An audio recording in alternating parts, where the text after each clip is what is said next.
y'all? Welcome back to another episode of Living in Alignment. Y'all, it is the second season and I am so excited. So I'm excited for a few reasons. So first and foremost, I'm excited because this is the second season. That's number one. Number two, your girl just turned 30. Number three, y'all, I don't know if you know this. Some of you who follow me on social media know this already, but there's a lot of you who don't. But your girl's coming at you from a completely different country. Yes, so I moved to Mexico City for my 30th birthday, and y'all, it has been, whoosh, child, it has been a journey. I am so excited. I am so grateful. I'm so blessed for all that is happening. So that's what we're going to talk about this episode. So many people, ever since I posted this video, so many people have been asking me questions about, living in Mexico. Why did I decide to move to Mexico? Why Mexico City? Is Mexico dangerous? Etc., etc. So we're going to get into all of the nitty-gritty shit. Can explain why your love makes me weak.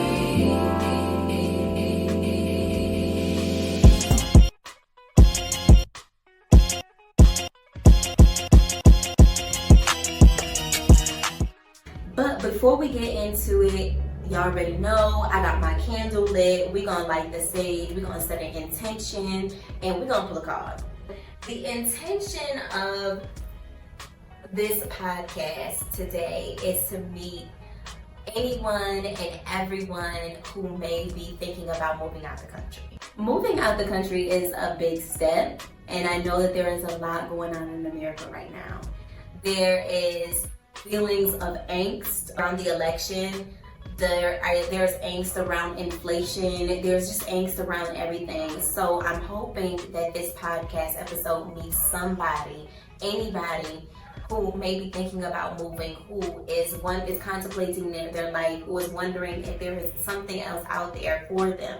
There is. I'm telling you, there is so much more out there for you. So that is my intention for the episode. I wanted to definitely set that intention.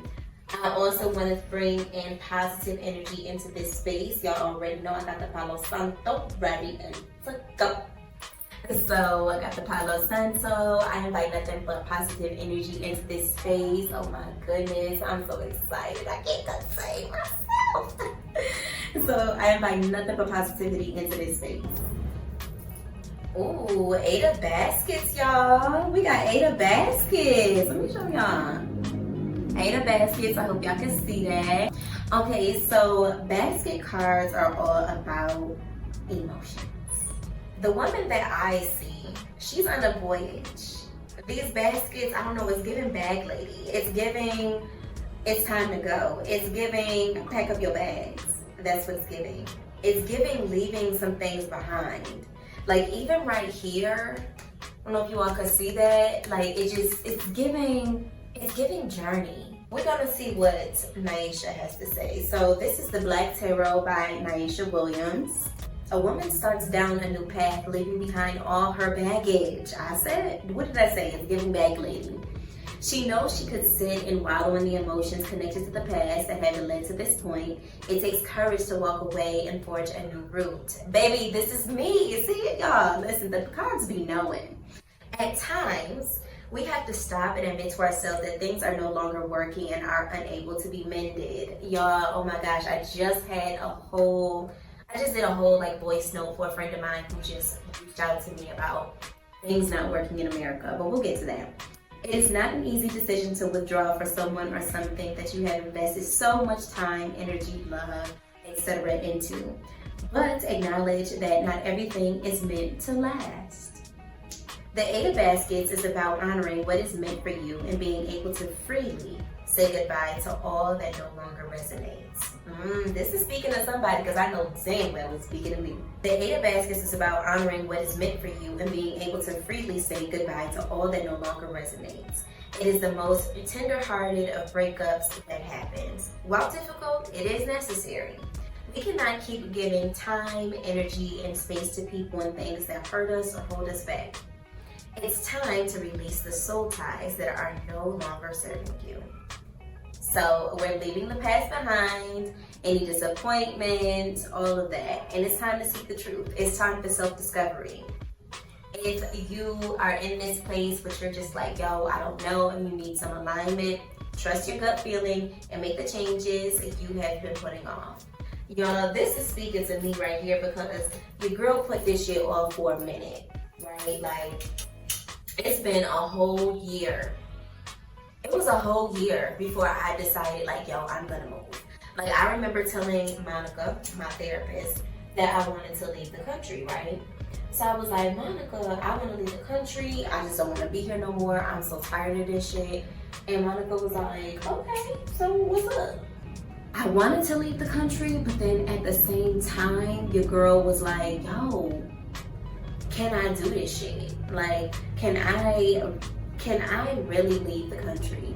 Can I really say goodbye to everything that I have ever known? And can I really leave America? Like, can I really do this? Like I said, that was last year. It wasn't until 2024, May 20th to be exact, where I was like, Monica, I'm leaving. And she was like, okay. And I was like, girl, I'm out. I'm done. I'm done. May 20th, I made the decision that I was leaving. I set the date for June 17th. That week, I said, you know, that week of June 17th, I'm leaving. I was out of my apartment June 19th. I was in Louisiana because I drove my car down. My friend and I drove my car down to Louisiana to my mother. Drove it down on June 19th. I gave her the keys. I gave her the information. I said, here, girl, do what you may. I'm going to make sure that the insurance is paid. I'm going to make sure that the car note is paid. But here you go. I don't want this no more. That was that. Anything that I did not want, I threw that shit away. I tried to give it to some more people. I tried to give it to people, but people didn't take it. I said, you know what, whatever. I put it outside in the trash. I said, somebody's gonna need this. Somebody's gonna find this. Somebody else gonna have this. I'm gonna bless somebody else's house. So that's what I did. Anything that I wanted, like I had tubs of clothes, I had shoes, I had that cheetah print couch that I did. If you do not know what my cheetah print couch, y'all need to go look on my Instagram because I did that. But I kept my cheetah print couch, I put that into the storage, and I said, deuces, I'm out. I'm out. I packed up my shit, I got my dog, and I left the country. And now I'm here. And I'm excited for all that is coming. Y'all, I'm excited, okay? So, the video that I posted yesterday, the question was, why did you decide to go to Mexico? Because I keep getting the same question out of all places. Why did you decide to go to Mexico? Everyone thinks that Mexico is a very dangerous country. And based on what I've seen, based on where I've been here in Mexico City is gorgeous. It reminds me of like some parts of Brooklyn, some parts of Queens, actually some parts of the Bronx as well. Just for trees. The shit is dope. Like, I love it. I ain't gonna hold you. Like, I love the shit. I think it's dope. But I wrote down some questions, some of the questions that people have been asking me since posting my video. So the first question on the list is, why did you leave America? I left America because I was tired. I needed something new. I needed to experience something new. I needed a change. I needed to be out of the hustle and bustle. I just needed something else. I really did. I couldn't take it anymore. Yo, I'm about to turn 30. I don't feel like I have anything to show for it. And not necessarily material-wise, but more or less, I don't feel I have anything to show for it as far as emotionally, spiritually, psychologically. I just felt like, what the fuck? Like, I'm just here. I've just been paying bills. This can't be what adulthood is about. It can't be. So the burnout is what made me want to leave. The burnout, the hamster wheel. I want to preface this conversation by saying I am so grateful to be an American. I am so grateful to be a Black American, right? I am so grateful to be a Black American woman, right? However, I cannot ignore the implications that come with being an American. I cannot ignore the implications that come with being a Black American. The hamster wheel of life that exists in America, I was just like, I don't want to do this. I need something else. I need to feel full. I need to feel complete. I need to feel like I am doing what is on my soul contract, and I don't feel like I'm doing that. So it was time for me to go. I didn't feel like there was anything left that I could do in America for my spiritual growth, for my spiritual self. My spiritual self needed something else. So I said, fuck it, I'm leaving. And here I am, I'm going. The second question is, why Mexico City? So let me tell you something. Mexico City is a beautiful, beautiful city. Beautiful city. The people, beautiful people. Beautiful people. Now, do I think that they have a steering problem? Absolutely. But since I've been here, they have been willing to help me. Okay? Mexico is close to America. So if I need to get back, it's not too far. I can get back here. And it's close to my mom as well. My mother is now in Louisiana. She moved from New York down to Louisiana. So that works for me as well. The first reason why I decided on Mexico City, because I was going back and forth between Mexico City, Mexico City, Portugal, and Colombia. And I was like, you know what? I'm gonna do Mexico City. Another reason why I decided to come to Mexico City is because of Bam Bam. So if y'all don't know, your girl has a dog. His name is Bam Bam. He is a Morkie. He's 5 years old. I want to say he's a Sag. And that's my boy. Like, that's family. I was not leaving my dog. Like, absolutely not. So I needed somewhere that was not going to have all of these stipulations and ramifications around bringing your animal. Bam Bam is my service animal, so he was coming with me. He was going to service your girl. You feel me? So Bam Bam is here. It didn't take a whole lot for... Yo, Bam Bam right over here. Hi, Bam. What's up, my guy? Okay, guys, so that's the Bam. But your girl was not. Like, there was no way I was leaving my door.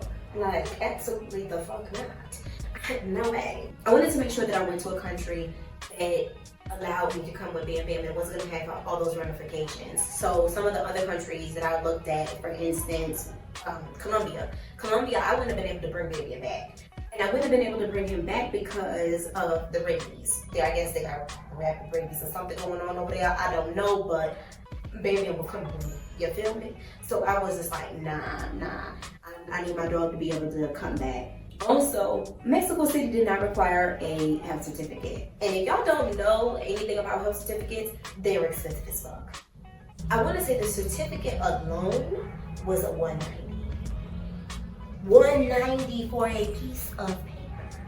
So I want to say it was $190 plus all of the vaccines and everything that he had to get. I was like, yeah, nah. Versus coming to Mexico City, he did not need to have any type of health certificate or anything like that. He was good to go. And if I needed to come back, which I'm going to have to go back in September, I have an event coming up. Being that Bam Bam had all of his vaccinations over there in America, and he's been here for less than 6 months, he'll be able to go back and I won't have to worry about it. Cool, great, wonderful. So that was one of the reasons why that I chose Mexico as well. I chose Mexico City in particular though because I saw that there was a thriving Black community here. Now, I don't see us a lot. I ain't gonna hold you. But when I do, baby, when I see some braids, baby, when I see some twists, baby, when I see them locks, the girl be like, hey, braids. Hey, locks. What's up? Child, I be feeling like I done see my brethren. Like, listen, you hear me? It's great. It's wonderful. Yes, I love seeing the Mexican folk, but when I see my folk, I be like, yeah. I be smiling, y'all, like you see nothing but teeth. The third question was, how do I like it so far? And what is it like? Okay. I don't even know where to start. I like Mexico City. I love Mexico City, okay? I love the fact that I don't have to be concerned for the car. I don't have to be concerned with driving and this and that and the other, because I hate driving. I like walking. For me, walking allows me, one, to get exercise because your girl done got back, but two, it allows me the opportunity to really get to know the neighborhood and really say hi to my neighbors and get to know my neighbors and all of that good stuff. So that's another reason why I like Mexico City in particular, because it's walkable. You don't need a vehicle. I don't want the responsibility of a vehicle. So that's that. I also like Mexico City because of the community. So in America, it's very, pull yourself up by the bootstraps type of mentality. And I'm just like, I'm over that shit. Like, I'm good on it. I don't want to pull myself up by the bootstraps. I'm good. Versus here, you're going to go outside, right? You're going to see families together. You're going to see couples together. Even if they're not families or couples, but you're going to see a community. There's little pockets all around the city in multiple, like it could be a pocket right here and a pocket right here, but they're pockets for community. They're pockets for people to just come and commune together. I was walking down the street one day, walking Bam Bam actually, and I saw in the park they were doing like a community taekwondo type of session. So I was like, yo, this is so dope. And the community also, like at the community park as well, they were doing like a kickboxing session together. So just that ability to come together and be outside. I like to be outside. So there's just different pockets all around the city, multiple different pockets in a neighborhood that allows you to commune with one another. Y'all, it's so many parks, little parks, big parks, tiny parks, small parks. Like, it's parks everywhere. It's trees everywhere. Like New York City needs to take a page out of Mexico City's book. Because when I say palm trees, maple trees, I don't know if they're maple trees, but they look like maple trees to me. They have trees everywhere. Like everywhere. It's beautiful. When I say it's gorgeous, I mean it's absolutely gorgeous. So that was another reason why I was like, I need to come to Mexico City specifically. The walkability, the trees, everything. It's been a little difficult to make friends here only because I don't know the language and I feel a little isolated. I am in an area with a bunch of expats and a lot of Americans and white folk and all of that, but that's not the reason why I came here. I don't want to say I didn't come here to commune with other expats. I've met some dope ass people so far, but they were visitors. They weren't people who are actually living here. I'm actually meeting up with a friend who I know from DC who moved to Tulum and is now in Mexico City for the week. So it's just so crazy how the world works and how the universe works. I'm grateful. Like, that's all I can really say is that I'm grateful. I've only been here for 2 weeks. I know that it's going to take me some time to meet some people. I'm still learning the language. So as I learn the language, I do believe, I feel in my heart that I am going to meet some dope ass, great ass people. Living here has also forced me to check myself. So let me sit up for this because I gotta be honest. Like I said before, I am grateful. I am so grateful for being an American. I am so grateful for the opportunities that come with being an American. But baby, child, the biases that your girl has, woo, baby, I had to check them at the door. I had to say, who, what, the fuck? Like, I really had to check myself. Like, I really had to look in the mirror. I had to tell myself every day, stop being a spoiled ass American. Because in America, we're spoiled. There are certain luxuries that we have that are not present in other places.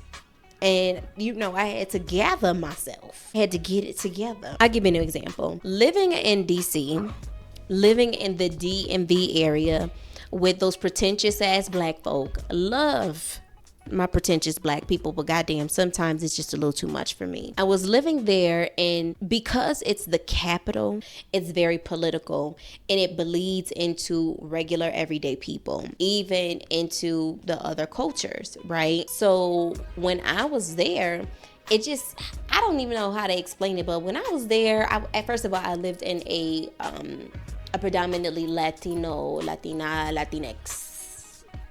community. And people would just stare at me. And I'm like, what the fuck are you staring at?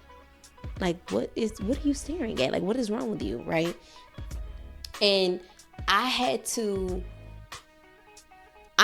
really sit back and ask myself, like, why are you so offended by these people staring? Now, granted, I do think that staring is rude, but what I will say is that I think it's a cultural thing because they do it here as well. And once you give them a smile, and not everybody, of course, but most of the time, once you give somebody a smile, they give you a smile back. And it's just like, oh, okay. I also want to say that my blackness and how I viewed my blackness and how I viewed my womanhood definitely played a part into how I communicated with folks over there versus how I communicate with people over here. I'm unlearning a lot of the biases that I have had against other people who are melanated like myself. I've had to really, like I said, just take a step back. Like, really just take a step back, because I think in America says that it's a melting pot and it's for everyone. It's for everyone to come and commune and be there, etc., etc. But it's really not.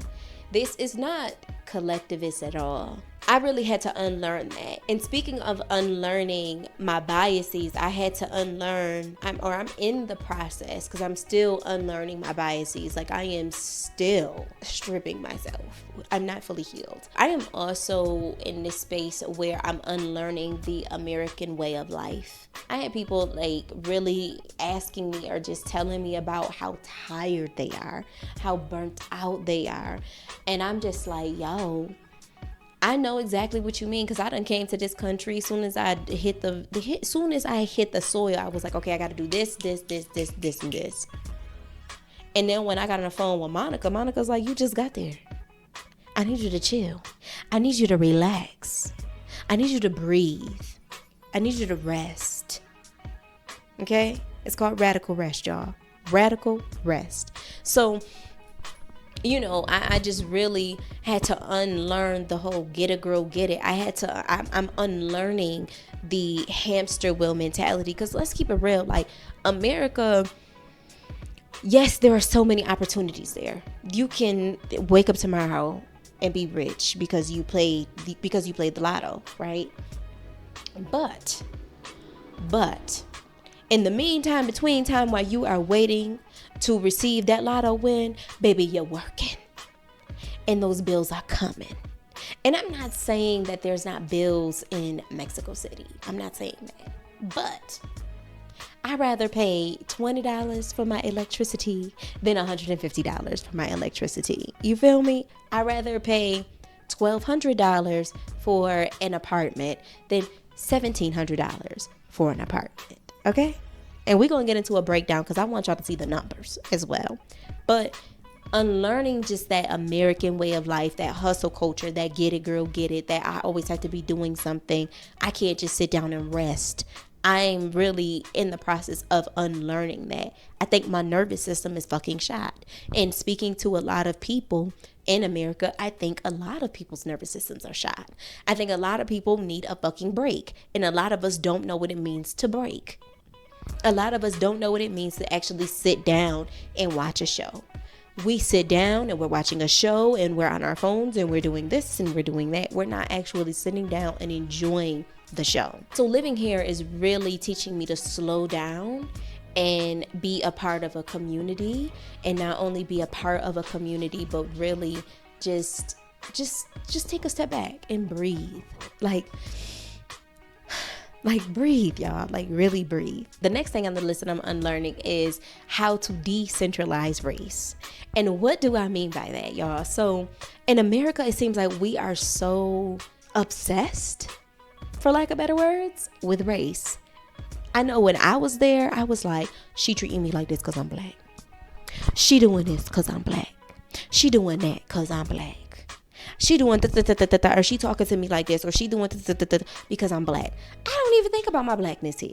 Like, granted, yes, I know I'm a black woman. Like, I get it. I understand. I know this. But it's not the first thing. It's not prevalent in my mind. It's not here. It's not the first thing I wake up like, okay, I gotta really think about how I show up in the world because I'm a black woman, and I don't want to be seen as an angry black woman just because I'm frustrated, or just because I'm this, or just because I'm that. Like, that's not what I'm thinking about. And I even think that my subconscious is getting an opportunity to heal because I'm not in a space where I have to constantly think about my blackness. It's just like, y'all, it's been great, the decentralized race, okay? Like, granted, I know people are probably looking at me like, what the fuck is she doing here? Or another one, what? Papi, she got to go. Like, I get it. Like, you know, I get it. I understand that that's probably what they're saying. Another one in their country, what are you doing here, right? But I'm not thinking about that. I'm not thinking about my race. I'm just here to just be with people and just live. Like, I want to learn the language. I want to be amongst the locals. I'm not trying to be a spoiled ass American. And hell, I want somebody to check me when I'm being spoiled. Hell. Number 4, racism in Mexico. So, are Mexicans racist? Child, I don't know. I've been here for not even 2 weeks. I'm pretty sure that there are some folks who don't like, you know, black folk, dark folk. But, I mean, I haven't experienced that.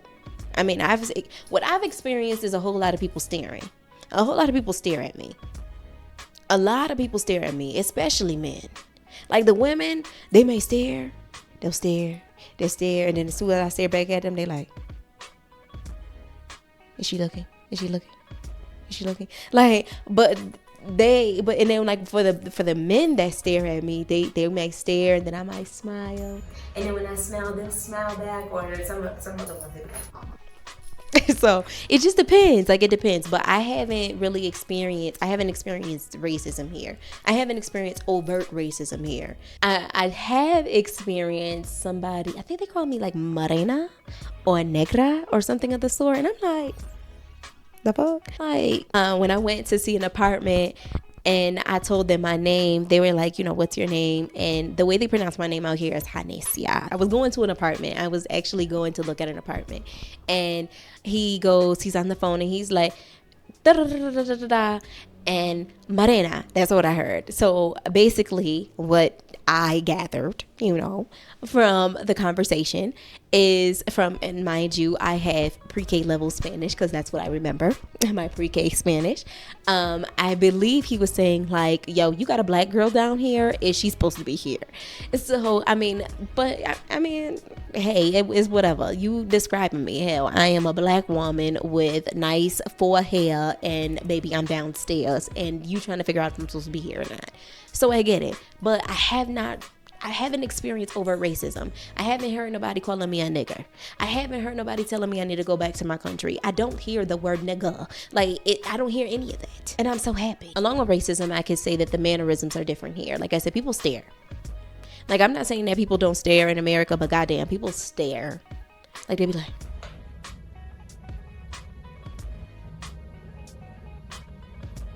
and I be looking at them like, because I'm trying to figure out what you're looking at. But then I have to remember, like, you know, you probably never seen anybody like me before. You probably seen it on the screen, but you probably never seen somebody like me. This is a big city. Who knows? You're probably trying to figure out, like, does she know Spanish? Is she a black Mexican? Like, you know, you could be, like I said, you could be trying to figure something out. But like I said earlier, if I smile, usually they smile back. If they don't smile, y'all keep it moving. Like, at first, I ain't gonna hold y'all. I was sitting over here like, why the fuck are you looking at me like this? And I was sitting here also like, duh. Like, I was really like, but then I had to, you know, like I said, take a step back. I had to say self said, and I had to say, baby, you're not in America no more. You're in somebody else's house. And what do you do when you are in somebody else's house? You act like you got some fucking sense. So I had to gather myself. Another thing that I noticed here is a lot of people don't say excuse me. Like, I thought that was like Latin like thing in America. Like, maybe they're just rude in America. But no, baby, that's a cultural thing. Like, they don't say excuse me. And some people do say permiso, disculpe. You know, but me, being raised with those southern roots, I'm crossing in front of somebody, I say disculpe, or I'll say permiso. Permiso, señora. Permiso, señor. Permiso, ¿dónde está? Permiso, puedo, ta ta ta ta ta. Permiso, ayúdame, por favor. I always say, excuse me, excuse me, help me, please, It's not like that here. I had to check myself when I was on the subway because, baby, This girl, she bumped up against me, and I was like, and I said, girl, bring it back. Bring it back, because you in somebody else's country. You in somebody else's country, and you cannot be cutting up in these people's country. Like I said, mannerisms completely different. But I think learning the language is a plus, because when I do say like disculpe or permiso or hablo un poquito español, when I say something like that, y'all don't talk about my pronunciation. I'm still learning. But when I say something like that, they see that I'm trying to learn their language, right? So being that I'm putting in the effort to learn their language, they're like, okay, she ain't one of them. So, I think learning the language helps with the mannerisms and, just learning the culture of the people and how they do stuff and, all of that. And not being a spoiled ass American really helps me. As you can see, I don't know Spanish like that. Like, everybody keep asking me, like, girl, you moving to Mexico and you don't know Spanish? No! Hell, I've been in America all my life. Don't nobody speak Spanish to me? The fuck? Hell, I went to public school. If they would have kept on teaching me Spanish while I was in pre-K, your girl would have did something. I would have knew that shit. I would have knew it. But I don't know. I don't know. So I am learning the language. I do read it and write it better than I speak it. And, picking up auditorially, if that's a word. But, I do pick it up, just a little bit. But writing it or reading it, child, baby, I be like, oh, I know what that word is. Like, I be so proud of myself, y'all. Number 7, how do I communicate with people back in the United States of America? So everyone that I know, or a lot of people that I know, have iPhones. So I'm either iMessaging them or FaceTiming them or FaceTime audio calling them, the whole shebang. But if they do not have iPhones, because there are some folks who do not, shame, one of the things that I do is I downloaded WhatsApp. It seems like that's the thing. So WhatsApp is how I also communicate with people. But I have a story to tell, y'all. I have a story to tell because when I first got here, let me tell y'all, I was going in on Verizon. You hear me? Because y'all know Verizon is expensive. But your girl didn't have no service. Good morning, y'all. So the Bam and I have been up for a little while. I've been trying to figure out why the fuck my Verizon service is not working. My mom has been texting me all night, all day, because her ass is over there worried. She's like, oh my gosh, you have to have service, blah, blah, blah, blah, blah. So she has been sending me iMessages, and she's on the phone with the Verizon rep. But what I think I'm going to do is I'm just going to go get me a good old Mexican number and call it a day. And I have an extra iPhone, so I'll just add it to my little old iPhone and call it a day. Ciao. Guess who was on the phone with Verizon the next morning? My mama. Pam wasn't playing no games, you hear me? So she was calling me on her iPad, but she was on the phone with the Verizon folk. She was like, she need a phone. She in a completely different country. She needs a phone. So they ended up fixing whatever it is they needed to fix. Your girl ended up getting service. Now I have a Mexican phone number and I have my Verizon phone number. It's been cool. It's great. Wonderful. I want to say that it was like $30 or something of the sort for me to get the phone. Turns one, I'm just using my little old dusty iPhone, baby, and it's doing what it need to do. All right. The service that I have, it's through Telcel, so it was $200 for the service and $100 for the SIM card. Child, that was $16.66. Okay, $16. Y'all heard me? Let me say it again. $16. How's the food? That is question number 8. So y'all, I've been seeing so many good things about food here. TikTok has been ranting and raving about Mexico City food. But I'm not gonna hold y'all. I haven't found some food that has knocked my drawers off yet when I wear them. I'm like, where is the good food? But it could also be because I'm in an area where there's a whole bunch of immigrants and expats and all of that. I think that's a reason.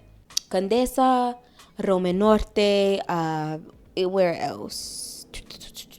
That's all I can think of. In those areas, it's a whole bunch of expats. And from what I have gathered, the white folk specifically have been complaining about the food. They've been complaining about it being spicy. Child, everybody know that when you get you some Mexican food, it's going to have some spice. If you don't want it to be spicy, you better go on down yonder and you better go get you something with no spice. Because you in somebody else's house. How you going to tell somebody how to cook in their house? Child, what? So I think that's the reason why. But I think if I get out of the expat bubble, I think I'm going to find some good food. So to be determined. Because I'm a foodie. And I'm just like, child, what is happening? I've been clutching my invisible pearl since I got here because I'm like, yo, I want some good food. And number 9, where am I living? How do I find a place? How did I find a place? Am I going to find a place? Like, what's going on? So currently I stay in an Airbnb. I purchased this Airbnb for the entire month of July. So I am good to go. However, y'all, let me tell y'all something. Facebook groups is a wealth of knowledge. Global remote jobs. That's a good one. The group that takes the cake is Brothers and Sisters Mexico City. Y'all, that group right there has been a wealth of knowledge. Like when I say they talk about everything in that group, child, everything. Oh, I be so like, yes, come on, black people. Like I be for it. I be so for it. Some other resources that I would definitely suggest that you all look into is Picky Girl Travels the World. I found her on like a podcast or something of the sort. It's by Adelia Borshade. I think that's how you pronounce her name. She is a wealth of knowledge, y'all. She is a wealth, y'all. Like, love her. Rashida Doe. I might be pronouncing her last name wrong. Child, that's another one that's a wealth of knowledge. Love auntie. Shawnee is another one. She's Pivot Pixie on TikTok. And I want to say she's also Pivot Pixie on Instagram. Love her. Oh my gosh. She be serving. Like when I say sis be strutting her stuff, I mean she be strutting her stuff. Like she's like, y'all, a vibe. And the last one, I want to say her name is Ariel Simone. Love her. Oh my gosh. Like all of these people, they are my friends up here. Like I'm going to meet them. I'm going to meet them. I'm going to see them and be like, yo, I watch your shit. Oh my gosh. You have been such an inspiration. So Shawnee, specifically Shawnee and Ariel, they have been so inspirational and have played a very big role in moving here because they're more, they're closer to my age. They're in their 30s. They just moved not too long ago. I think Shawnee's been here for 3 years. Ariel, I want to say she just moved here back in like March or something of the sort. So she's like new like myself. So like just seeing them, it's like, hey, like that's what's up. So I've been looking at those folks and getting information from them about where they find apartments and stuff. Y'all, the comments is where the information is. Y'all, go to the comments. The comments got all the tea. I found a group on WhatsApp, Apartment Hunters, CDMX short-term rental. Let me see. And I want to say it's another one. It's called CDMX long-term rental, but that one is full right now. So I couldn't get into that. But the short-term one, that one is popping. Number 10, the conversion rate. So let me talk to y'all about the conversion rate real quick because, child, when I got here, I was like, what the fuck is this? Like, what is this? So the conversion rate, according to the Googles, let's look at it. $1 American dollar equals 17 Mexican pesos. Okay. 17.9 or 18 depending on the day. All right, so you go to the ATM Depending on what bank you have, I have Navy Federal. I also have Capital One. So Capital One partners with Allpoint. Let me drop some gems real quick. Pull out your pad. Capital One partners with Allpoint. Allpoint does not charge international fees. So if you want to go to an Allpoint ATM where you can pull out some monies, you can do that and not have to worry about any international fees. You don't have to worry about the conversion rate. You don't have to worry about any of that. It's gonna just do it. That's what it's gonna do. So when I go to the ATM, when I was using my Capital One card before I lost the shit, when I was using that, I would just walk on down. It was a 7-minute walk on down to the ATM, pull out a little bit of money. Okay, number 11, because I know the girls is gonna be asking this question. So, let's see, dating in Mexico. Child, I don't know. I ain't dating nobody. Not like I am over here living my best life by myself with my dog. Like, you feel me? Like we over here doing the damn thing, all right? But what I can say is that Mexican men love them some black women, child. Like, child, they love us. I be like, you over here just a staring and stuff. Like, oh, look at you over here blushing. Like I seen this. I don't know, what is that man name, child? I'm gonna put him up here somewhere, but I seen a man that looked like him yesterday with a blue eyes, sham, Rico Suave looking guy. He was a bang too.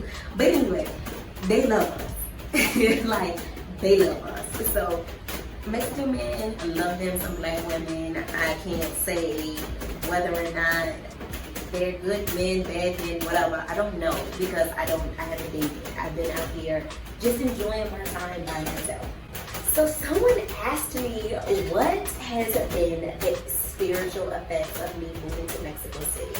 Like, how has this affected my spirituality? And I'm not gonna hold y'all, like, spiritually, I have not been able to do all my spiritual practices how I was doing it at home. Like, I'm just looking at as I haven't been able to do it because I've just been getting acclimated. But what I can say is that when I have sat down and I have sat at that altar and I have pulled cards, they've been on point. Like, on point. Like, I've been crying tears of joy because of how on point these cards have been. The cards that I pulled earlier, it was basically like, it is time for you to focus on what the fuck you need to focus on. Like, I know my ancestors like, girl, we done put all of this work in to help you get to America or to help you get out of America. I know my ancestors is like, well, we done putting all of this work in to get out of America. We have to sit your ass down and do what you need to do. I know if they wanted to give me a gift right now, child, I've been about everybody in house. But I received the message today, like, it is time for you to sit the fuck down and do what you need to do. You came here because you said you wanted to work on your podcast and you wanted to do this and you wanted to do that. So you need to do it. My ancestors ain't going to get into that. So spiritually, I'm feeling more in alignment, y'all. I feel like this is where I'm supposed to be. I feel like I'm gonna end up going somewhere else, and that's fine. But this right now is where I'm supposed to be. Also, I met a psychologist. I was looking at her apartment because she wanted to something sick. So she is a psychedelic psychologist, and she has this area. Gorgeous. When I say gorgeous, gorgeous space. Like an absolutely gorgeous altar area. Y'all. She says she has shamans come in, grandfathers come in, a whole bunch of these different people come in and bless the space. And I was like, yo, I'm gonna look into her for her services. I could put her information in the show notes if you like. I cannot recommend her. I don't know whether she's good, she's bad, or whatever the case is. But what's the crime like? So my aunt, like I told y'all earlier, she was like, child, they over here kidnapping, they over there doing more God knows what, blah, blah, blah, blah. Y'all, I haven't had that issue. I walked my dog at night. I haven't had an issue. I mind my business. Because if it's one thing that Hanesia is going to do, she's going to mind her business. Do I have any regrets?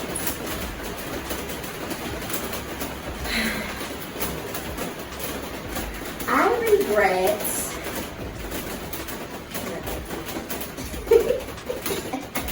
Like, I regret nothing.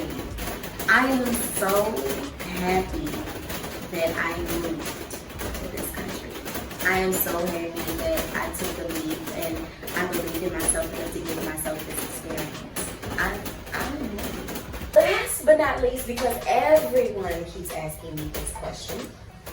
They keep asking me, how am I going to make money? Y'all, I'm gonna make money by healing. I'm gonna make money by resting. I'm not worried about how I'm gonna make money and how I'm gonna rest. Or I'm not worried about how I'm gonna make money right now. I'm worrying about healing. I'm worried about my nervous system healing. I'm worried about resting. That's what I'm worried about right now. I hope you all enjoyed the first episode of the second season of A Living in Alignment. If you have not followed me on Instagram, you can follow my personal page, which is Jay the Ruler. I'm gonna put it here for you. And you can also follow the podcast page, which is A Living in Alignment Pod. But I'll put it here for you as well. Also, follow my TikTok, follow me on Facebook. And I'll put all of that in the show notes and put it in the comments. But until next time, y'all, love, peace, and high.